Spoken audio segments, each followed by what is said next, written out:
To determine which sets of relics are the best in the game is pretty much impossible because it's always dependent on which character you are playing. Like for some characters, certain relic combinations will just end up doing a lot better compared to others. But there are going to be a handful of really good perks out there that are pretty much good no matter what. And that's kind of what I want to highlight today, just going over to what I consider the top 10 best relics in the game. Now yes, some of these perks I'm going to talk about are better for some characters and not as much for others, but it's just nice to highlight a bunch of really good perks that you guys should be looking out for that could pair nicely alongside like the character specific perks. But yeah, speaking of those character specific perks, I'm not going to touch on a single one of those. Even the relics that aren't really character specific, but they're kind of just designed for that one particular character anyway, I'm also not going to touch on those. If it can benefit at least 3 separate characters, then it has a good chance of making it to the list. But yeah, with that out the way, let's get into it. Starting off at number 10, we have character skill cooldown reduction. Now this is going to determine how quickly you can get your main skill back, not including your passive or your ultimate. Now obviously for some characters, this is very much useless, like the Recluse, the Executor, and the Revenant. These characters don't have any cooldowns for their skills at all. And yes, even if you account for the Spirit Summon cooldown with the Revenant, it does not scale off this particular relic. But for all the other characters, you can very much benefit off this,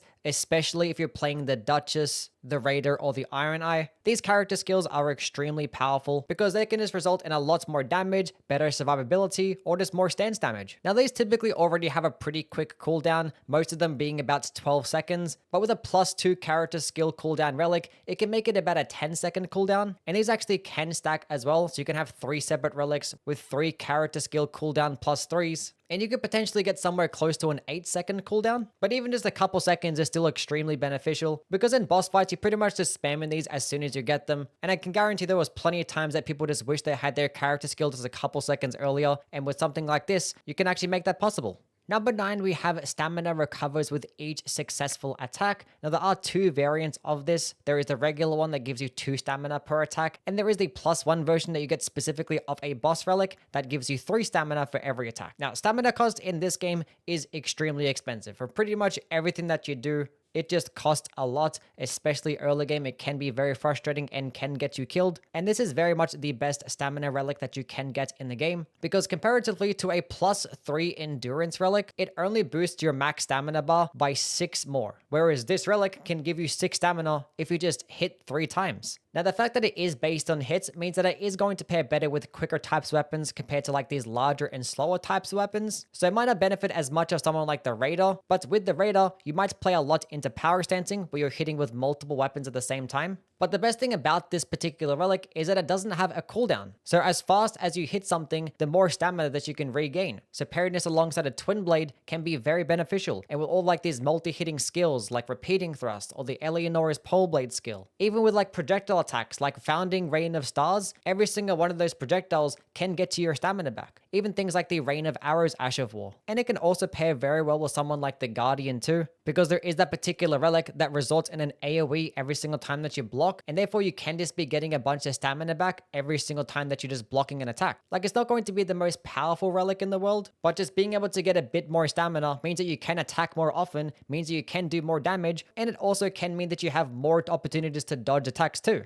Number 8, we have ultimate cooldown. Now, unlike the character skill cooldown relics, these ones are pretty much going to benefit all the characters because everybody does have a cooldown for their ultimate. Now, some are obviously going to benefit more than others because some ultimates in the game are just better. Like for the Wilder, for instance, any single time that you get your ultimate, you pretty much just use it. Whereas for someone like the Duchess, you might save it for a certain situation. But even then, having a faster ultimate cooldown is never going to be a bad thing and you're still always going to benefit. Now, there are a handful of different ultimate cooldown relics out there. There is just a regular passive one that just makes your ultimate regenerate a bit faster when you are in combat. There is another one that can give you some ultimate charge based on kills, and it's roughly around about 5%. There is another one that gives you the ultimate charge on critical hits, which is also about 5%, and there is another that gives you ultimate charge on blocking, and that's around about 1% for every single block. Now, depending on your character might be dependent on which one of those options that you do go with. If you are in solo play and you're playing someone like the Wilder, the Guardian, or the Raider, going with the critical attack one might be best because it also is going to work very well in boss fights. Also, with the Guardian, if you have the blocking base one, that one can be good too. If you have both of them together, I would definitely just throw it on. But in multiplayer and for the other characters, you might prioritize getting kills to get your ultimate back. Number 7, we have the attack up relics. Now I'm going to talk about the physical attack up and all the elemental attack ups as well. Now they do offer different values. The physical attack up at +0 is a 3% damage boost, at +1 is 4%, and +2 is 5%. With the elemental ones like magic, fire, lightning, and holy, it is a 4.5% damage boost at +0. At 1, it's 5.5, and at +2, it is 6.5. Now the reason why the physical one is a bit lower is because there are way many opportunities of you getting more physical damage than you are getting elemental damage. And for the most part, I would just run the physical attack up. And the cool thing is that this actually stacks as well. So you can have 3 separate ones and just gain 15% more physical damage, pretty much just for free. Now, the downside of this is that when you stumble across a really powerful weapon that happens to be like elemental based, like getting a blasphemous blade or a Mogwen sacred spear, for example, that's going to be getting some split fire damage and probably half physical damage. So these effects are just not going to be as effective. But there are going to be 2 circumstances where these things are really powerful. I think one is with the recluse, and when using the magic attack power up, because with spells, they're doing pure damage of just one damage type. And the recluse is pretty much always using magic damage, so you can never really go wrong with just having 6.5% more damage to 90% of your sorceries. And also it pairs very well if you plan on using your starting weapon. Like a character where I'm always using my starting weapon would be the Executor. I just have my katana poison infused, which is still going to be pure physical damage. And if you find some good combination of perks and they happen to have physical attack up as well, you might as well run it. And also it can perform very well if you have these in combination with other relics that change up the affinity of your starting weapon too. So for instance, if you have a relic that changes up your starting weapon to a fire infusion and you have fire attack up, it can make you do a decent amount more damage. And I would definitely run these particular relics in combination together if you are fighting a Night Lord boss that is weaker to that element too. That way you don't have to rely on RNG when it comes to just finding that particular element. You can just get a couple buffs right at the beginning to level up your starting weapon and just gain access to some really good damage. Number 6, I want to touch on the FP boosting perks. Now, obviously for FP, it's only really going to benefit a handful of characters. I only really would prioritize it with characters like the Recluse, the Revenant, and the Duchess, because those characters get a really good intelligence and or faith scaling. And you definitely do want to utilize spells for these particular characters. And with how limited ways there are to regenerate FP in this game, having a larger FP bar is a massive positive. You can still run some FP boosting perks with other characters, but I only really would do it if there was a particular weapon skill that you wanted to use and that you could guarantee that you started off with. Like you can very well run like the Flaming Strike perk with the Wilder, go spec into some fire damaging buffs, get some FP boosting things, and then spam the skill the entire time and it can just output amazing damage. But that is obviously going to be a more niche and limited type of playstyle. But yes, the FP boosting perks that I am talking about is the one that gives you more mind, there is the one that gives you more FP every single time you clear out a Sorcerer's Rise, and there is the ones that give you more FP if you have like 3 or more staves or 3 or more seals equipped. Now the ones that add to your mind stat, I'm not going to value as much because a +3 mind relic is only 15 FP, which for a comparison, Lightning Spear costs 18 FP. But the ones that do give you FP when you have 3 or more staves or 3 or more seals equipped, it does give you a 50 FP boost. And with how easily and how quickly you can just guarantee to grab some catalysts, this could be a very solid benefit, especially early game, because if you're around about level 5, this is pretty much giving you a 50% larger FP bar with characters like the Revenant, and it might end up being around about like a 30% FP increase when you are like a maximum level, which is still really good. And if you have this in combination with the FP boost for every single Sorcerer's Rise completed, is going to give you an 18% increase to this FP bar. So I only really would run this particular perk with these characters that have more FP because it is percentage based. It's not going to do as well with the characters with little FP. But if I did ever plan to use spells, I think those 2 relics would be a must-have. Number 5, we have the relic that gives you more damage when you have 3 or more of a particular weapon type equipped. Now this is actually a 10% damage boost, and it pretty much activates if you just have at least 3 of that particular weapon type just sitting in your inventory. Now there is many benefits to this relic. The major one being is that the game doesn't force you to use a particular weapon just to be able to benefit off the damage buff, which is why I'm going to prefer these relics over the relics that just give you more damage if you're using that particular weapon type. Now the obvious downside is that you have to try and find 3 of these weapons.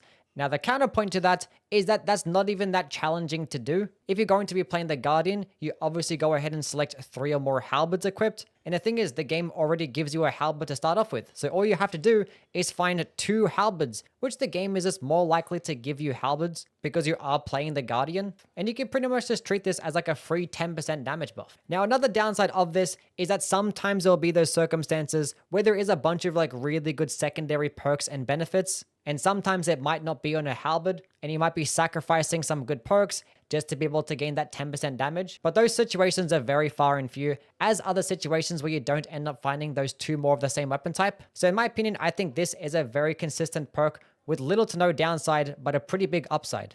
Number 4, I want to touch on the relics that change your starting weapon to have them be infused with a status effect. Now, just a bit earlier when I was talking about the attack damaging up boosts, I talked about how those could synergize well with like the elemental infusions, like having your starting weapon be fire, magic, lightning, or holy, and how well they can also play into exploiting the weakness of the Night Lord bosses. But I think the ones that add a status effect and not an element are just much more beneficial, and that is for multiple reasons. 1, status effects are just broken in this game. They're all going to output some type of percentage damage, so therefore the more health something has, the more damage they're going to take, and with how much health a lot of these bosses have, you can never go wrong with any one of these. Now, the downside of these particular infusions is that it does lower your damage by roughly 15%, and sometimes when it comes to like killing trash mobs or even bosses with not that much health, it could literally just be worse if you have an infused weapon. Now, there are some instances to where this is not really the case, like having a poison infusion with the Executor starting katana, being that this character gets an S scaling in dexterity